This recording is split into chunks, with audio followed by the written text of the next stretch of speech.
Bonjour à tous, on se retrouve pour le quintet de jeudi, de retour sur l'hippodrome de Paris-Vincennes. Très heureux de vous accueillir comme chaque jour sur ma chaîne YouTube. J'espère que toute la team va bien. Prix d'Airbreak est à l'étude en Réunion 1 course 1, départ 13h55, 2100 mètres Autostar, des Européens, 16 partants, 9, 10 et 11 ans au départ. Donc en gros, ça veut dire c'est un peu les petits prix d'Amérique de ce genre de trotteur. C'est un quintet vachement ouvert. N'hésitez pas à liker, partager, je compte sur vous. On vise les 1500 likes sur les vidéos quotidiennement. Je compte sur vous chaque jour comme vous comptez sur moi. On peut s'abonner à la chaîne, c'est gratuit. N'oubliez pas de cliquer sur la cloche des notifications. Ça vous permettra d'être au courant dès la mise en ligne directement des vidéos et des lives. Prochain live qui arrive en perspective, le magnifique prix de Cornulier dimanche à Paris-Vincennes. On se retrouvera samedi soir à partir de 20h45 pour parler des 18 concurrents et je pense que la soirée va être longue. Il y a pas mal de choses à dire. Venez nombreux et venez avec votre passion et surtout votre générosité. On va retrouver les résultats de la journée d'hier, donc lundi dans le quintet à Cagnes-sur-Mer, premier, quatrième. Décevante la base gagnante. J'en attendais un peu mieux, mais bon, le deuxième à tout régner s'impose. Je dis ça, je dis rien. Le course par course de Nantes a été magnifique pour une réunion de province. On fait un 3 sur 4 au niveau des objectifs. 2 multi-4 en 4, 3 trios en 3, report du jour, pas mal de simples. On a passé une belle journée en terre nantaise. Allez, c'est parti pour la sélection de ce prix d'Herbray. Alors, en base gagnante, disons que c'est le numéro qui a fait un peu la différence. Donc, je démarre avec le 6 Tur LA. Première fois grande piste, déféré des 4, Mathieu Mautier, semi-rentrée. La semi-rentrée ne me dérange pas car il court très bien sur la fraîcheur. Quand on prend ces lignes de 2025, on y retrouve Francesco Zet, Bengan et Mister Hercule, ainsi que Midnight Special qui est non partant aujourd'hui mardi dans le Quintet.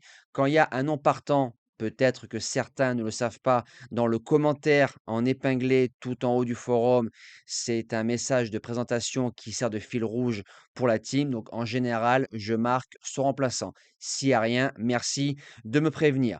C'est un cheval qui, pour moi, a le niveau de ce genre d'épreuve. S'il monte la cote, il jouera la victoire dans cette épreuve. En deuxième base, le 1 Chit-Chat, c'est l'opposition au papier. Il a gagné en force récemment sur les 2700 mètres grande piste à Paris-Vincennes en faisant 1000, 1200 mètres tête et corde. Il a déjà gagné sur le parcours en 12.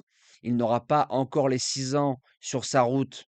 Donc forcément, l'engagement est magnifique, le pilote le connaît, ce serait une déception de ne pas le voir dans les 3. Le couloir numéro 1, il faut que tu gicles d'entrée de jeu, sinon tu risques de te retrouver enfermé.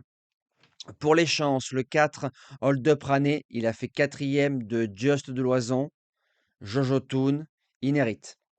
Je l'avais gardé dans le pic 5, on l'avait touché, un joli pic 5. C'est pour ça, quand on fait les sélections 48 heures ou 72 heures avant, comme je fais, on peut avoir de belles surprises. Il a marché 11 effractions à plusieurs reprises sur le parcours, mais c'est un pisteur. Faut venir en une seule fois. Et je me dis qu'en pistant, il peut créer la surprise. En quatrième position, le 12 Nice Présente, qui a marché 11-8 récemment avec le couloir numéro 16 sur un parcours de vitesse où il y avait Carlo Fortefonte et Iron du Gers, donc un lot supérieur. Sur le tracé, premier, septième, cinquième, cinquième, septième. C'est un cheval qui peut venir aux avant-postes rapidement.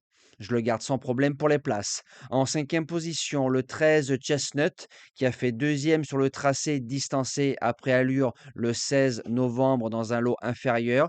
Il croisait le fer de Chit-Chat en 2024 à Paris-Vincennes. Attention les allures, parfois un peu justes.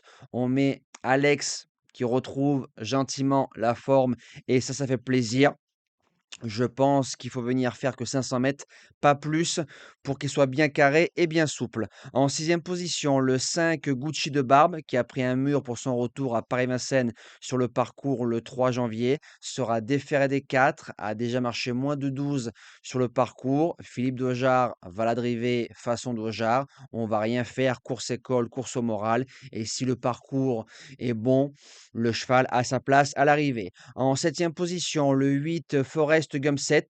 Alors, quand on prend ces 2 dernières sorties à Vincennes, c'est que des parcours de tenue, 2e, 1er en ayant été drivé offensivement.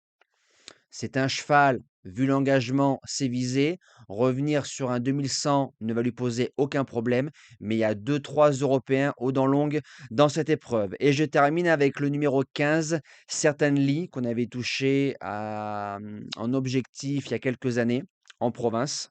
Il a fait une belle rentrée sur un 2007. Donc, il y aura le fameux syndrome de la deuxième course après une bonne rentrée. Franck Ouvry qui le récupère, qui le connaît bien.